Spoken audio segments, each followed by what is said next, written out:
You know, we've been on the road, like you said, since January 7th. Way over 100 churches already, and we got 10 in November all over Texas. Amen. And then we got 10 in Florida, all over Florida. We've been to Niagara Falls, to Mississippi, North Carolina, South, what I call the bushes. I've been in the bushes a lot. I tell you, I'm about ready to go back to the bushes, because we have been driving in California every night, 2.5 hours here, an hour and 40 minutes there, but in this traffic. So Yeah. I'm ready to hit the road again, which we're going to do this afternoon because we have a church tomorrow night. And then I've got to work. I got to go get the rent, pay my bills. So I got a job shooting a promo for Foo Fighters, the group. And then I'm off to do the Halloween special at the Today Show, and then I got to go to Florida for family reasons for 4 days. Then we go to Texas. But I tell you, we made this movie so that we could light the children up, because they do. Child pornography is a $32 billion business, and these guys will groom your child on the internet. That's what they live for. And then they will come and take your child because they know where the child lives. They've been grooming your child. They know your mother's name, father's name, where you live, what school, what you like, what you don't like, what soap you use. This is their purpose. This is their sole purpose. So what is the next best thing? Education is the best prevention. So we figured, let's make a movie, because I've been doing this work. I am an ICAC investigator. Amen. For 8 years. And finally we just said, let's just get together, let's put something together, let's take it on the road before we lose the movie to a distributor. Because the distributor will come and take it.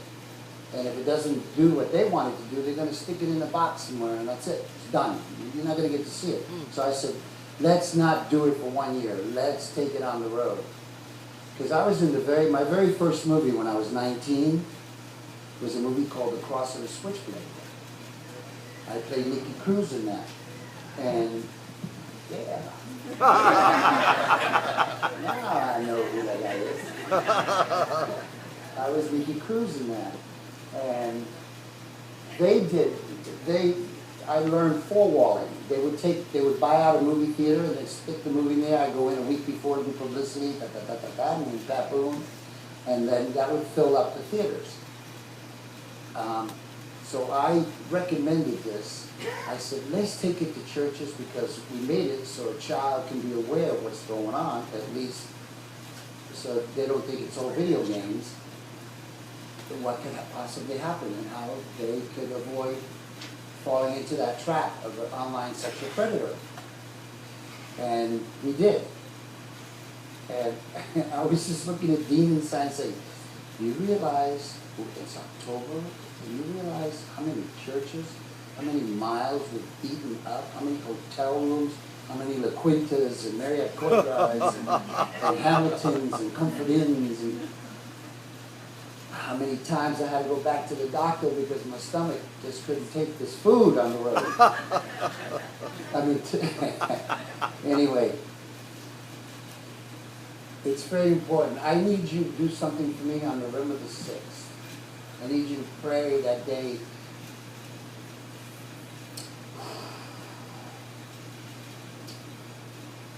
I'm going to take a meeting with the Burbank School Board. Coño.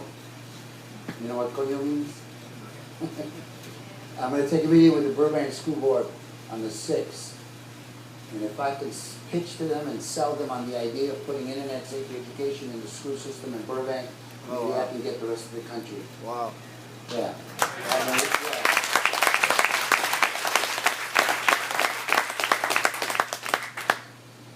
Because when a child loses their innocence, they never get it back. I've dealt with a lot of these children that are now 23 and 24-year-olds, and you know, I've always said the child that's left alive is the unlucky one, because their lives are just shot and totally dysfunctional, and you don't have a relationship with. It's just something too hard to bear.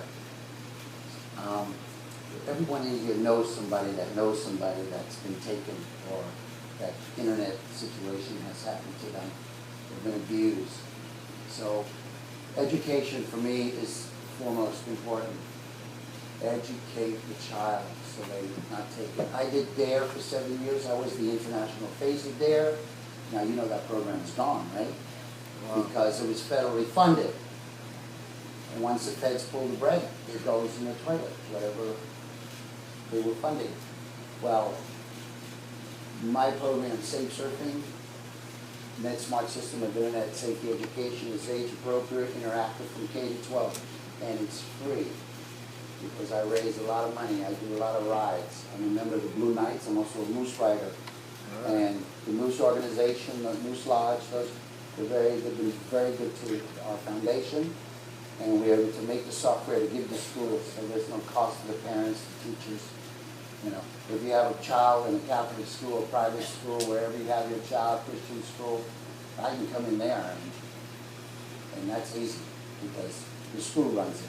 But to the public school system, we need to infiltrate them because ever since they've taken prayer out of schools, you got bullets. Oh, yep. You know? Yep. And they want to take prayer out of everything. So we're making these kinds of films that will educate, that are based on fact. You know, Amen. not Disneyland. Disneyland is doing all the other stuff. That alternative lifestyles. Yeah. It's all ABC, Disney. You ever been to Disney World? Well, I don't want to get into that. That's another evening. Do you have any questions? All right, good. Because I got no answers for you. I became a real cop 10 years ago. You can tell I'm tired, right? 10 years ago, I became a real cop, and then I was working in the streets all the time, and I was working graveyard, and I realized, yeah, I'm doing my passion, what I want to. Okay, first let me take you back a little further. I fell in love, the first man I ever loved was a cop. After my mother kicked my father out of the house when I was about 4, because he was shooting up in front of us all the time. Wow. So she got rid of him.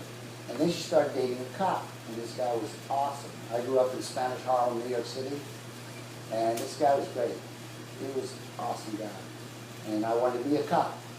But then at 18, there was a real pretty girl, and I wanted to get to meet her. And she was into acting, and I said, I grew up in the streets of Harlem, I can act. So I auditioned, I got in the drama club, and a whole new world opened up to me. And I got bit by the acting bug, so I started chasing it. Then the Cross of the Switchblade came along, and I had to audition for it. And all I had was spit and guts, and I want peas, because I knew it meant some money, and I could get my mother out of the projects and move her out of Harlem. And it would have been cool, because she had a hard time dealing with me not wanting to be a cop right away. I want to try this acting thing. And so we had to deal with that, so I had to make a deal with my mother. I said, look, Mom, if nothing happens by the time I'm 30, and I can't have you living the way I want you to live, I'll just come back and still be eligible to go to the police academy, because 32 years old was the cutoff date. And so my mother said, ay, Paco, please, no, I have hijo, please. I said, come on, Mom, I want to try. She said, no, mijo, no. I said, come on, Mom. I said, no, me, please, Mom. I want to give it a shot. I really dig it. I really like it. And, you know, it lit me up. And so, the first movie I auditioned for was a movie called The Cross and the Switchblade. And all the auditions were improvisational.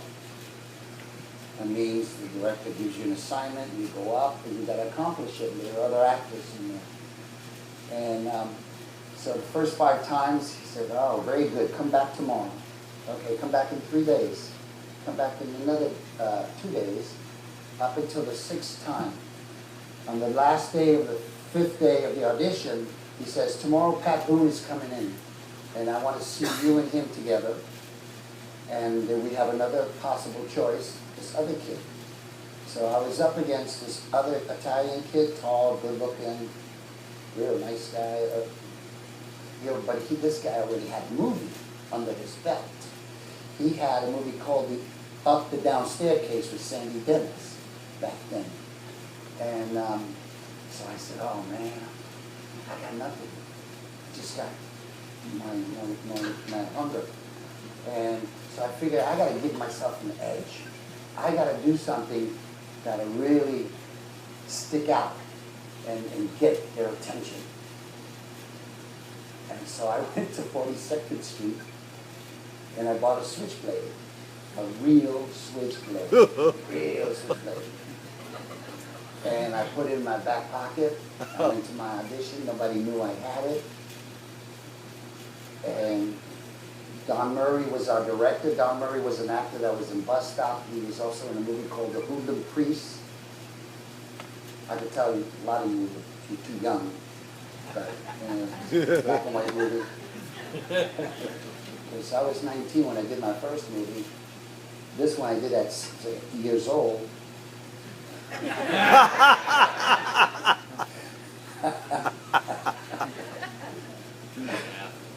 So Don Murray says to me, okay, go on stage.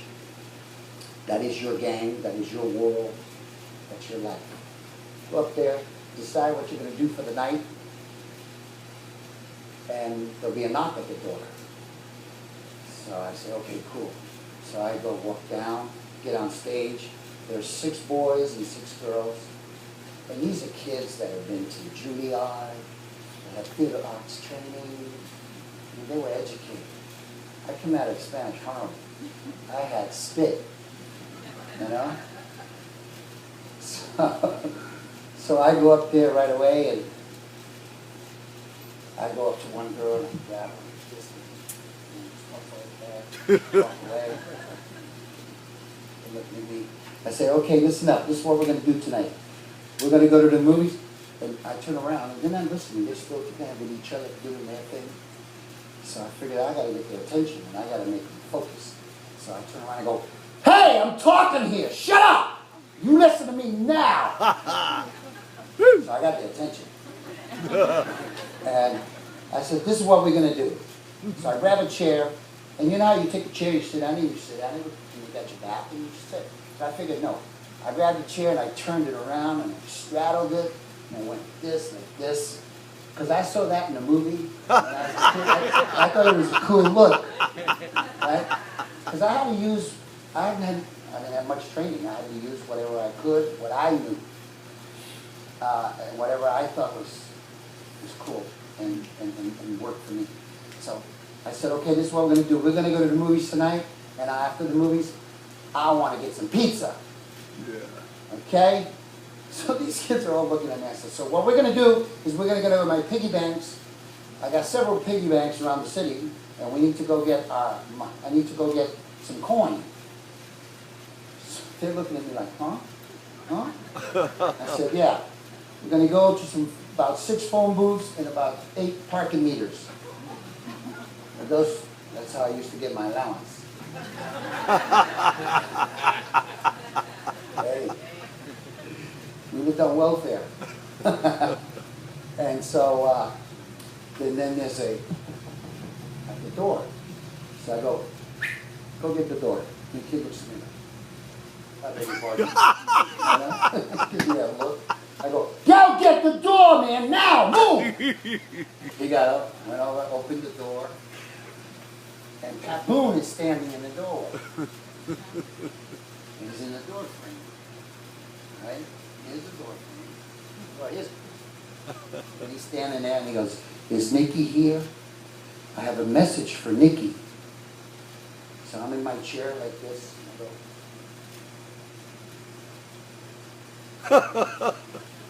I don't say anything, and I don't move.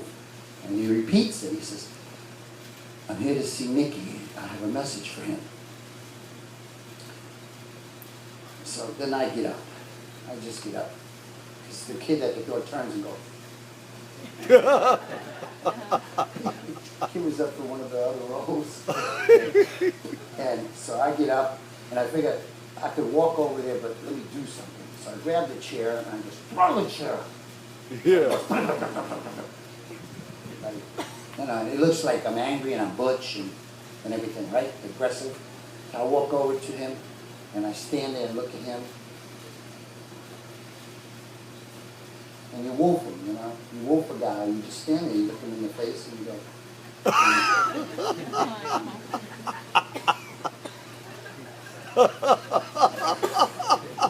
That's what we used to call wolfing a guy.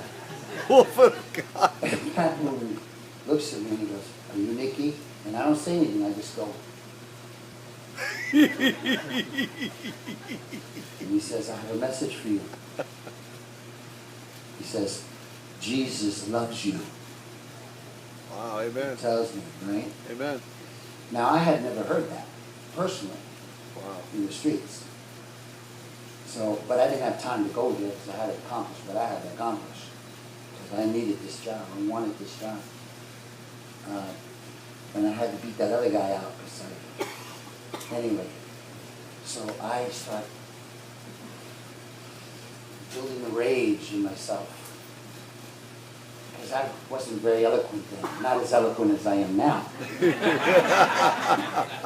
So I grab him by the his blades, pull him in, and I slam him up against the wall. Hold him, pin him to the wall, and go, the switchblade, his face and my face, and the blade right here. In the back of the room, Don Murray says, "Stop! Stop! Stop right there!" He starts screaming. Because I brought a real knife to an audition. But I got the job. And so now my mom is happy. "Ay, papo, mijo. I love you. Eat some more rice and beans. Come here." And my mom is real jazz. I worked for 11 weeks on the movie, a true story, The Crossing Switchblade. The guy I play is Nicky Cruz, and today he is an ordained minister. Oh, praise And God. they started Teen Challenge. Wow. You know? And it's still, yesterday we were at a church. Where were we yesterday? Emmett? Emmett was the day before, no. Okay, we were in Riverside yesterday at church. I'm sorry, I just can't remember everything. We had a church, and right next door to it was the Teen Challenge Center.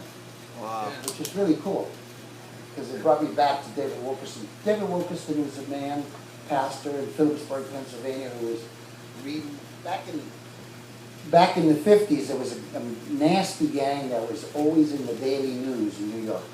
It was called the Mau Mau's. And Nicky Cruz was the warlord for the Mau Mau's.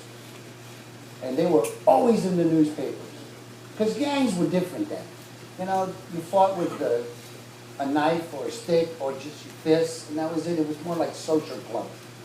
You know, today gangs are not gangs. They're drug dealers, sex traffickers. Okay?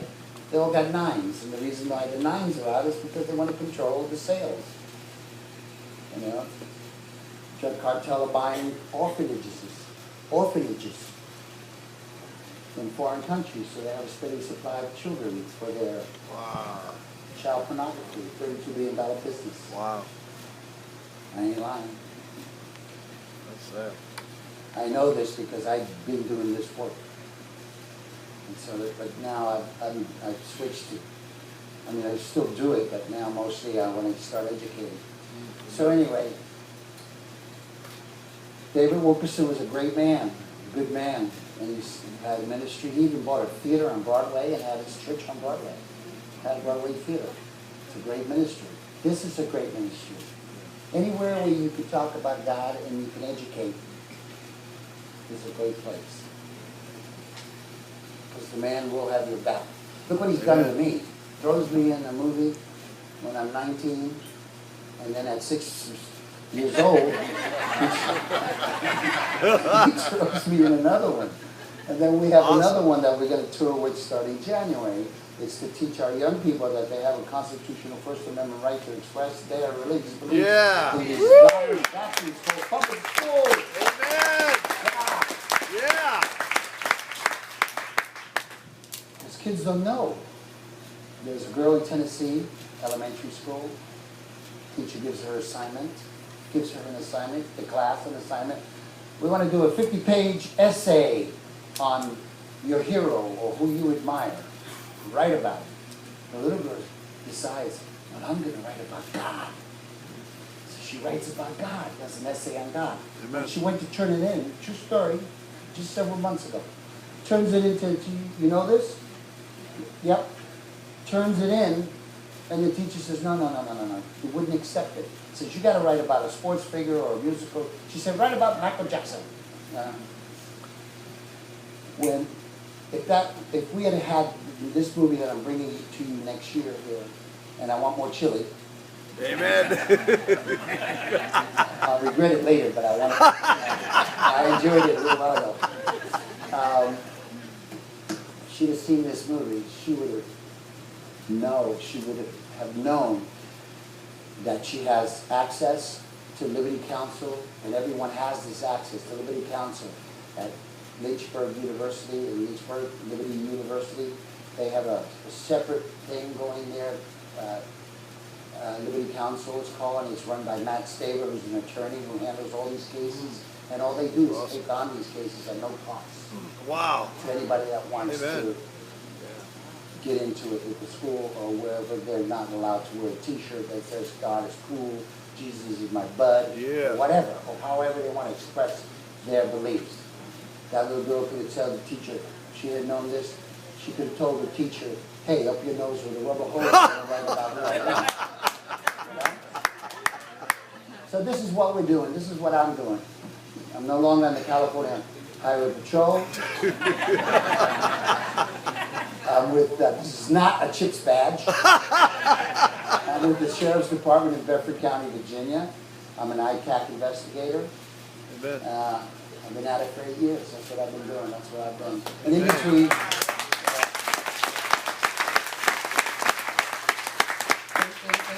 in between, I go get the rent. I got to go get the rent and do, you know, commercial or Latin Dancing with the Stars or soap opera over here or something over there, you know. But I'm doing, finally, at my 8 years old, I'm getting to live my life the way I want to, and I'm doing something, and I'm using my celebrity. When I was a cop in Indiana and working graveyard, pulling cars over, running up to a house because of a domestic dispute or a warrant,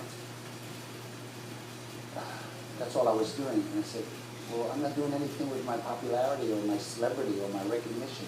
I could do stuff with that. Yeah. So I called the sheriff up, Sheriff Mike Brown, in Virginia, and I said, hey, I'd like to offer my services. I could, you know, my name is Erik Estrada. I used to be on TV. He goes, wait a minute, son. Is you that fellow on TV on with the bright mouth, teeth, and the tight uniform? So I started laughing. I said, yes, sir, that's me. He goes, oh, gosh darn, jeez. Janet, come here, Janet. Where's his wife? So I knew he was a fan. And I said, I'd like to come and I could shoot the public service announcements, raise money for safe surfing in Spanish and English. And he said, well, that's mighty nice of you, son. I appreciate that. And that's how they talk over there. He said, like that.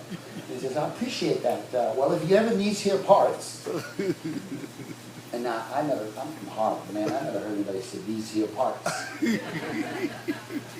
And I said, well, sir, what parts are you talking about? He says, Virginia, Lynchburg. First of all, I didn't even like the name, Lynchburg. So I said, and I was serious. I called him from here, California, where I live. And I said, well, sir, how about I get there tomorrow? He says, I beg your pardon? I said, no. How about I get there tomorrow?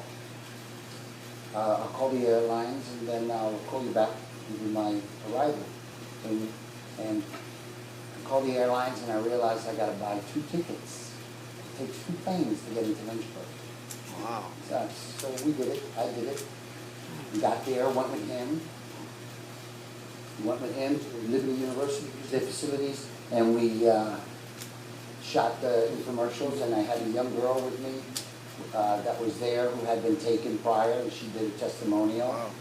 And she, Amanda, and we did it. Then I said, okay, well, I'm gonna leave. And he said, well, listen, don't leave yet. Can you leave tomorrow? I'd like to take you somewhere.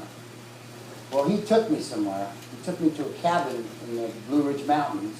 When he opened the door, all these screens, and you got female officers and U.S. Marshals, deputies, everybody just being 14 and 13-year-old in chat rooms. Wow. And one guy says, come here, sit down. So I see he's got a U.S. Marshal badge. I show respect. I sit down. He says, he clicks on the computer, and on the screen, he types a 4, a Y, and a 0. He says, what's that? Exactly. I've been thinking, I don't know what that means. And, you know, I'm from the 70s, man. When I was Flavor of the Month, it was disco. I've seen it before. I was jamming. You know, I was like a Toys R Us. So he says, what is that? So I look at it. 4, a Y, and a 0. So I go, for yo? For yo! For yo? Yeah, and he says, no. And he goes, click. Then all of a sudden, all these IP ID numbers start coming up after he hits another key. And on the screen. And then another screen. About 4 times filled up with all these ID numbers. And I'm going, he says, what's that? You know what that is? And I go, no. He says, you got 4, because we logged on, you have 457 people out there that want to share 4-year-old child pornography with you. Oh, wow. This was my introduction Wow. to the internet. And then he says, hey, pick one. I go, nah, man.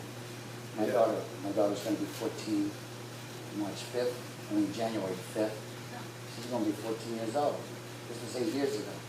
She was young. I have a young daughter. I don't want to see what she thinks. Excuse me. I didn't come to that. You know, I came to lend my name and likeness to your cause, to the sheriff's cause. He says, go ahead and pick one. I wouldn't pick one. I wouldn't pick one. So he says, well, I'm going to pick one. And pick one, boom. Clicks it on, boom. On the screen comes a pretty little girl. This tall. She had to be 89. Wow. Got a beautiful white dress on, lace, you know, black sash, side, long dark hair, real pretty. She's going like this. See how the girl's cute? With no head right here. And he does hat. Real pretty. I'm looking at it, and then all of a sudden, boom, it cuts. Her hands are bound up, and there are 2 grown men all over this child. Wow. Left the room, got really upset. I still get upset about it.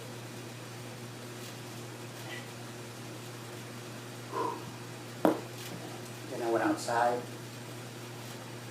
let the emotions, you know, go, lit a cigar, went outside, found a couple of squirrels, beat the crap out of them. Good thing I didn't find a rabbit or a moose. And then I went back in angry as all get up. And then I said, Sheriff, I want to join your department. I will leave my department. I'm a certified reserve officer. I've been to academy. I took a taser shot. Man, don't get tased. And I'd like to get involved. He says, well, give me a year to train you. I said, okay. And I would go there for a year on my own, with my own costs, and training. And then I got involved. And then now it's time to start educating. So I work in every city that I go to with this movie. I try to find me a school board member or superintendent or somebody that knows somebody that knows somebody that can get me into school. Because this has to be done, folks. Yes. It has to be done. Yes. Bad guy wants your child. And they want your grandchildren. And Wow. their children. So after we're all dead and gone, let's leave something behind. Amen. That for help. So that's why I'm doing what I'm doing. Praise God. Because once you see this stuff, you're done. You're fried. You're either in or you're out. And these online sexual predators, they're totally unrehabilitatable. You can't rehabilitate. Every psychologist will tell you that they're not. They need to be caged. You know? So, I know it's dark subject, but you know what? It's real. And you know, God wants to right wrongs. That's what He's about. That's what it's about. You know? But I want to thank you for coming out. We thank you. I think it's awesome. You know? I'm going to stay. We can take more pictures and no biting though. Okay? No biting.